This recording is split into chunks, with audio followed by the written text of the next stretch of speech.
مفتي سلطنة عمان مثلا الشيخ أحمد الخليلي حفظه الله تعالى، والذي لا يزال حتى اللحظة يصدر الفتاوى والبيانات القوية التي يعبر فيها وبكل قوة عن موقف أهل العلم وخاصة المؤسسات الدينية الرسمية كدار الإفتاء. كذلك شيخنا الشيخ صادق الغرياني حفظه الله تعالى مفتي ليبيا، وهو لا يبرح حتى اللحظة يصدر الفتاوى والبيانات التي يعلن فيها التأييد الكامل والمطلق لهؤلاء الأبطال، بل ويحرض الأمة هو ومفتي سلطنة عمان للقيام بواجب الأمة في نصرتهم. مات الشيخ عبد العزيز آل الشيخ مفتي السعودية. أولا نسأل الله تعالى أن يرحمه، فالدعاء بالرحمة جائز على كل مسلم ومسلمة، فنسأل الله تعالى أن يرحمه، والرجل قد أفضى إلى ما قدم. لكن طبعا هذا لا يمنع أن نعتبر وأن نتعظ، فالموت واعظ كما قال النبي صلى الله عليه وسلم: كفى بالموت واعظا. فالموت واعظ وموعظة، وإن كان ولا بد فمما لا شك فيه أن الشيخ عبد العزيز آل الشيخ بشكل شخصي كان رجل عالم وله مكانته العلمية، بالإضافة إلى منصبه وموقعه الرسمي، حيث كان مفتيا لأهم وأكبر دولة إسلامية في العالم الإسلامي، كان مفتيا لبلاد الحرمين الشريفين، فرحمه الله تعالى وغفر له. وبالتالي العلم والمنصب يفرض علينا سؤالا مهما: ماذا استفادت الأمة، وتحديدا أقصد هنا القضايا المفصلية في واقع الأمة الإسلامية، وتحديدا في مقدمتها وفي القلب منها أهل الشرف والعزة. ماذا استفادوا من علم الشيخ عبد العزيز، وماذا استفادوا من منصبه كمفتي للسعودية؟ ولا أريد أن أصول وأجول في تاريخ قديم ومقاطع فيديوهات لبرامج الشيخ وكذا، لا، أنا سأحدثكم عن الواقع الآن، الواقع اللي احنا كلنا عايشينه، الواقع الذي يفرض علينا الآلام والصراخ والأوجاع كلها، واقع غزة. خلال السنتين الماضيتين دول أعتقد والله أعلم أنه أكيد يعني صراخ أهل غزة واستغاثتهم وصلوا إلى مسامع الشيخ، فإن كان الشيخ فقد نعمة البصر فلم يتمكن من مشاهدة الدمار والدماء، فعلى الأقل كان بيسمع الصراخ والاستغاثة بالتأكيد. والشيخ لحد آخر لحظة في عمره كان بيشغل منصب المفتي، يعني هناك فتاوى صدرت باسمه وبتوقيعاته، وأكيد الشيخ بحكم منصبه هذا المنصب يفرض عليه كشيخ أولا وكمفتي رجل مسؤول أن يتابع أخبار الأمة الإسلامية، وأن يدلي بدلوه في أهم القضايا فيها، وأن يلبي نداء المسلمين ويغيث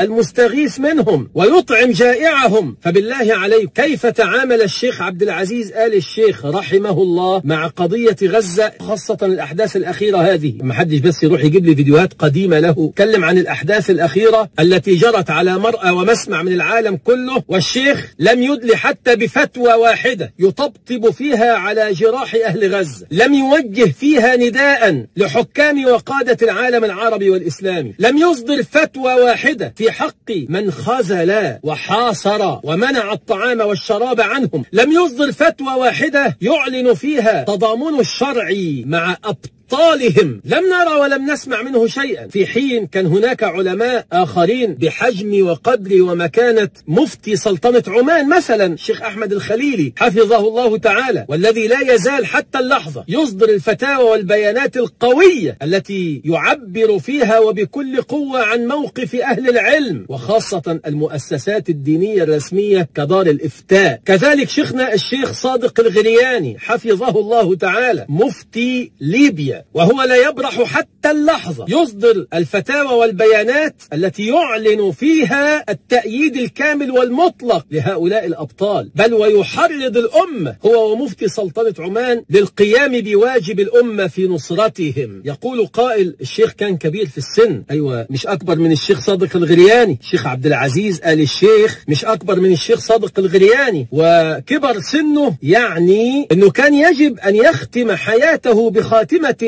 صادقة تشفع له عند ربه سبحانه وتعالى. يكفيك الآن أن تسأل أي إنسان داخل قطاع غزة، تقول له: من الذي نصركم ومن الذي خذلكم من مشايخ وعلماء الأمة الإسلامية؟ اسألوهم تحديدا عن الشيخ عبد العزيز آل الشيخ، قولوا لهم: ماذا قدم لكم مفتي المملكة من دعم وإغاثة وإفتاء فتاوى وتحريض وتجييش للأمة خلفكم؟ الشيخ كان في سبات عميق، كان في عالم آخر، في الوقت الذي يلتمس فيه أهل غزة شربة الماء بل ويموتون جوعا كانت أموال المسلمين، أموال الحرمين الشريفين، تنفق على الراقصين والراقصات والعرايا والعاريات، ولم يصدر الشيخ فتوى واحدة يؤدب هذا الهلفوت السفيه تركي الشيخ الذي يعبث بأموال المسلمين تحت عنوان الترفيه في موسم الرياض، وهو مفتي المملكة. مفتي المملكة كيف يسمح بهذا الفسق والفساد والانحراف داخل بلاد الحرمين وبأموال المسلمين؟ أليست هذه من واجباته كمفتي؟ الآن مات المفتي ومات الشيخ حفيد الشيخ محمد بن عبد الوهاب وعم تركي الشيخ،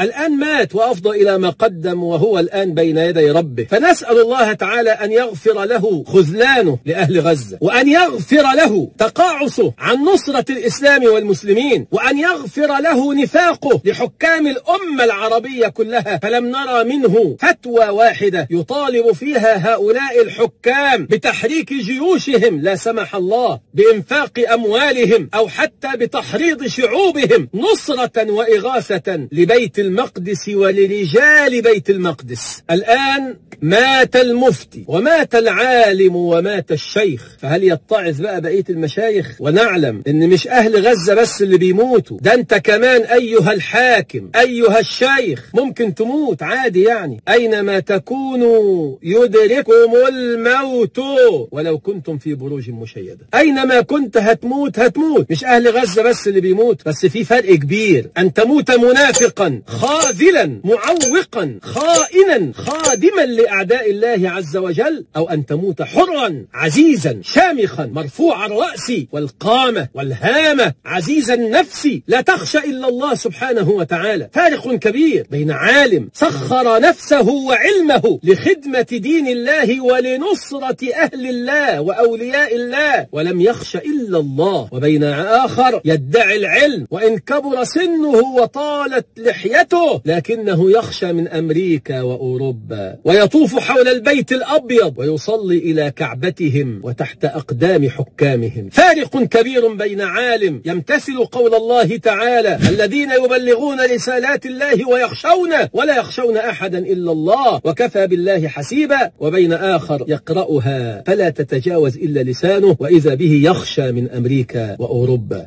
أو حاكم أو مصلحة. كفى بالموت واعظا. اليوم مات المفتي ومات الشيخ الذي كان يحظى برعاية وعناية من كل حكام العرب والمسلمين، فكان يجاملهم ويطبطب على مواقفهم ويراجع ألفاظه قبل أن يسبب إحراجا لهم. مات الشيخ المفتي الذي لم يصدر فتوى واحدة يمنع فيها هذا الهلفوت تركي الشيخ من فساد وانحراف في مملكة هي قبلة المسلمين، وإنا لله وإنا إليه راجعون. اللهم أحسن خاتمتنا، توفنا وأنت راض عنا، وثبتنا على الحق حتى نلقاك وأنت راض عنا. أنت حسبنا ونعم